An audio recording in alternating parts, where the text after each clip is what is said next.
Salut, c'est Alexis, bienvenue dans cette nouvelle vidéo où je vais vous énumérer les 5 erreurs principales qui ont fait échouer ma première boutique en dropshipping. Ces 5 erreurs sont très courantes pour les débutants en dropshipping. Voilà, c'est pour ça qu'aujourd'hui, je souhaitais vous les partager afin que vous ne reproduisiez pas ces erreurs et que vous puissiez vous lancer dans les meilleures conditions. Allez, c'est parti!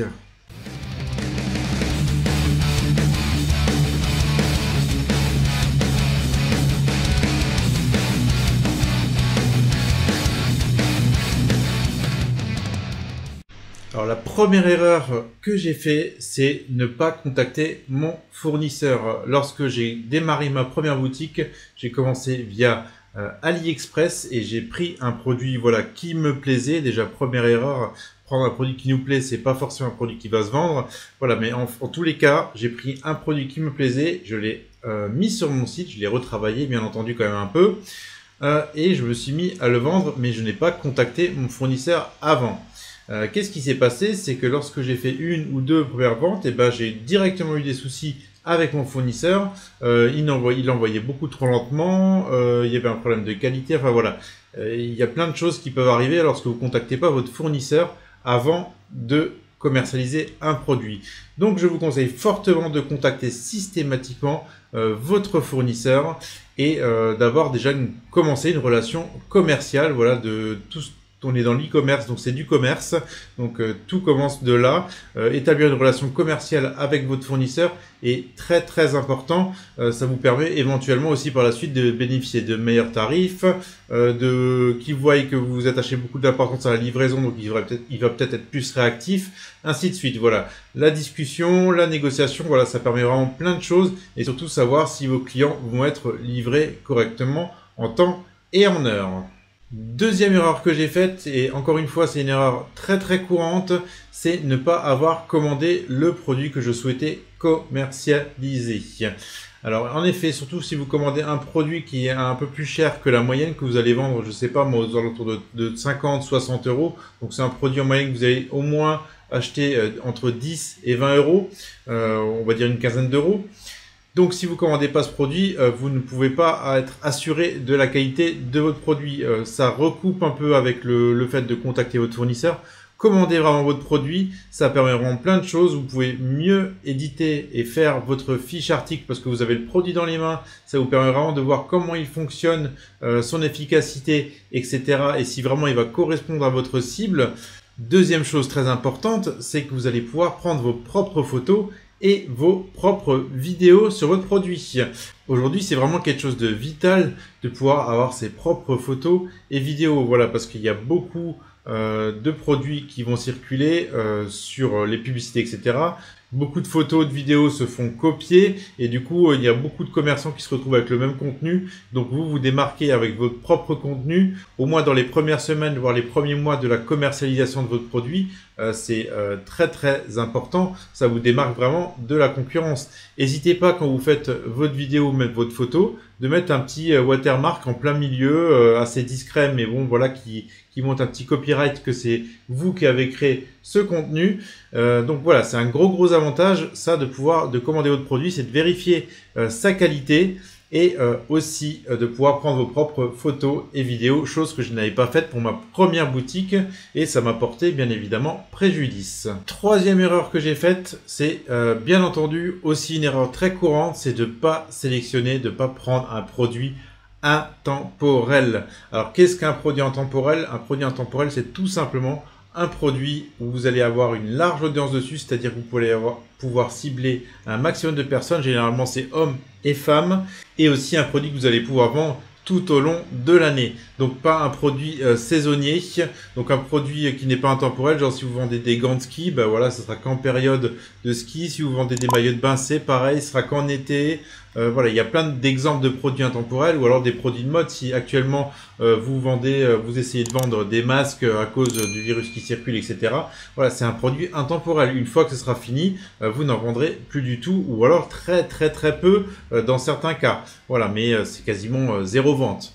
Donc voilà, ne pas sélectionner un produit intemporel pour le long terme, c'est une erreur. Sélectionnez vraiment un produit que vous pouvez vendre toute l'année des produits que les gens ont besoin. Si par exemple, je vous donne un exemple, un pommeau de douche par exemple, tout le monde en a besoin, que ce soit les hommes, les femmes, tout le monde aura besoin d'un pommeau de douche, des écouteurs, voilà, il y a plein d'exemples que vous pouvez prendre et il vous suffit de regarder chez vos fournisseurs, vous allez facilement en trouver des dizaines, des centaines de produits intemporels et sûrement le produit gagnant au milieu qui correspondra à votre niche.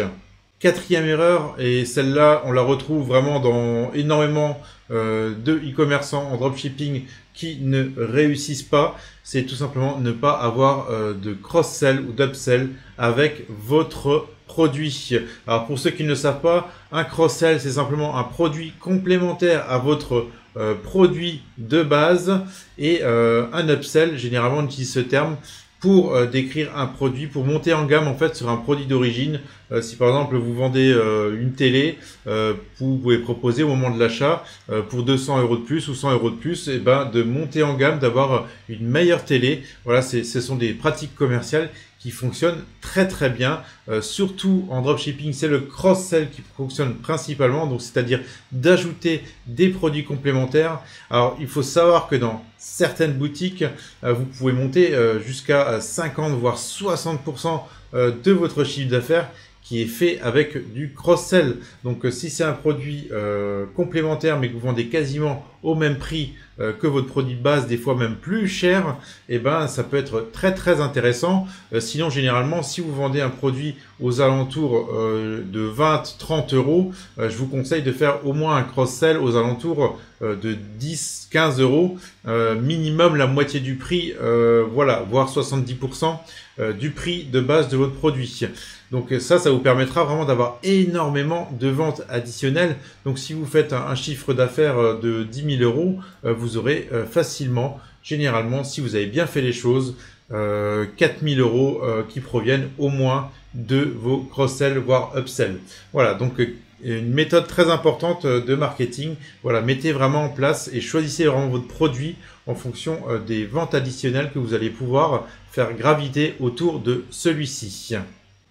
Cinquième et dernière erreur, une des plus courantes également que j'ai aussi faite en dropshipping, c'est de ne pas faire du retargeting sur vos clients. C'est-à-dire un client qui va venir sur votre site web et qui va ajouter un produit au panier et qui ne va pas revenir pour finaliser sa commande ou tout simplement qui va quitter, votre site web, il y a plus de 90% de chances que ce client ne revienne jamais finaliser son achat. Alors il y a plusieurs méthodes pour faire du retargeting. La première, la plus courante, c'est le panier abandonné. Donc je vous conseille d'envoyer au minimum au moins d'automatiser 2 mails de panier abandonné. Un dans la première demi-heure où le client a quitté le site, donc parce qu'il est encore dans ce processus d'achat et qu'il a encore votre site en tête, etc. Donc il reviendra beaucoup plus facilement. Et la deuxième fois, je vous conseille de le faire quelques heures plus tard, 6 voire 7 heures après qu'il ait quitté le site web, et éventuellement vous pouvez proposer une promotion, un rajout de promotion sur votre produit pour le faire passer à l'action. Deuxième chose très importante, c'est faire du retargeting avec Facebook.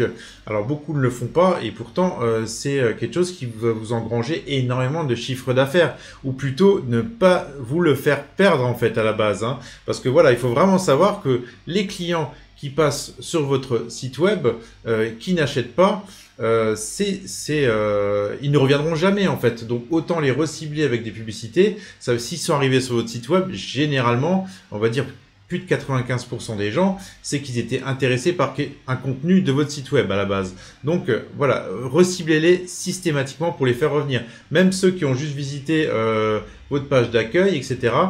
Essayez de les rediriger sur un produit, et également les personnes qui vont directement sur votre produit ou qui ont cliqué sur votre publicité de base via un influenceur ou via une autre publicité Facebook, faites une publicité spécialement pour les recibler, et voilà, cette publicité s'affichera uniquement pour les personnes qui ont visité telle ou telle page ou qui ont ajouté au panier ce produit-là. Voilà, vous pouvez vraiment paramétrer comme vous voulez les publicités Facebook, c'est vraiment une grande force.